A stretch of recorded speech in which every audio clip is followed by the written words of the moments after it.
பத்ரு களம் அது. ஆரவாரத்தோடு 1000 குறைஷிகள் பத்ரு களத்திலே வந்து இறங்குகிறார்கள்.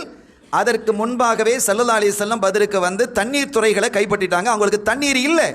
அப்படி தண்ணீர் இல்லாத போது தங்களுடைய தளபதி இடத்துல போய் கேட்கிறாங்க, சண்டை போடுறோமோ இல்லையோ தாகத்தால் செத்து போய் விடுவோம் நாங்கள்.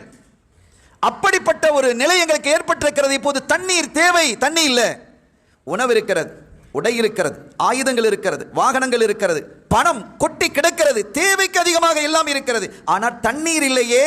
நாங்கள் யுத்த களத்தை எப்படி சமர்க்களத்தை சந்திப்பது என்று கேட்ட பொழுது தளபதி சொன்னார், அதுக்கு ஒரே ஒரு வழி தான் இருக்கு. என்ன வழி? நான் சொன்ன எனக்கு இருக்குன்னு சொல்ல மாட்டீங்களே, என்னை பைத்தியக்காரன் அப்படின்னு ஏச மாட்டீங்களே. அவர் சொன்னார், எங்களுக்கு தண்ணி தேவை. இப்பமே நான் வரலுது, எங்களுக்கு தண்ணி இருக்க வழியை சொல்லுங்க. நீங்க தான் தளபதி, தளபதியிடம் கேட்பதை நான் கேட்டு நாங்கள் வந்திருக்கிறோம். எங்களுக்கு என்ன வழியாக இருந்தாலும் அதை நாங்கள் ஏற்றுக்கொள்வதற்கு தயார். உடனே எங்களுக்கு தண்ணி தாங்க.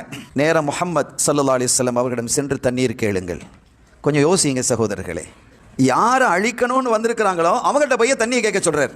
உமக்கு அறிவு இருக்கிறதா, புத்தி இருக்கிறதா? அவரை கொல்லுவதற்காக வந்திருக்கிறோம், அழிப்பதற்காக வந்திருக்கிறோம், அவரிடத்தில் போய் தண்ணீர் கேட்பதா என்று கேட்டபோது நான் ஆரம்பத்திலேயே சொன்னேன், என்னை கிறுக்கன் என்றோ பைத்தியக்காரர் என்றோ நீங்கள் பேசக்கூடாது.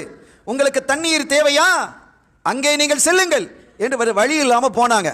போய் குறைஷிகள் ரொம்ப திண்ணக்கம் மிகுந்தவர்கள் என்ன கேட்டாங்க தெரியுமா?